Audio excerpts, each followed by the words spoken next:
પ્રધાનમંત્રી આવાસ યોજના મકાન ખરીદવા માટે 1.20 લાખથી 2.67 લાખ રૂપિયાની વ્યાજ સબસિડી આપવામાં આવે છે। અરજદાર પાસે પોતાનું પાકું મકાન ન હોવું જોઈએ।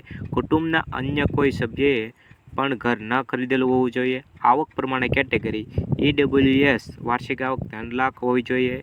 LIG નબળી આવક 3 લાખથી 6 લાખ સુધીની હોવી જોઈએ। MIG એક મધ્યમ વર્ગના લોકો માટે 6 લાખથી 12 લાખની આવક હોવી જોઈએ।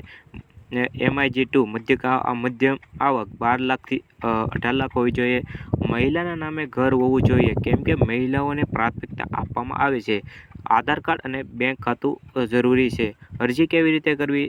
તો અરજી તમારે કરવા માટે તમારે https://pmaymis.government.in પર જઈને તમે ઓનલાઈન અરજી કરી શકો છો। વિડીયો કેવો લાગ્યો જરૂરથી કમેન્ટ કરજો અને તમે આવા જ નવા વિડીયો જોવા માંગતા હોય તો ટેક માહિતી ચેનલને સબસ્ક્રાઈબ કરવાનું બિલકુલ ભૂલતા નહીં।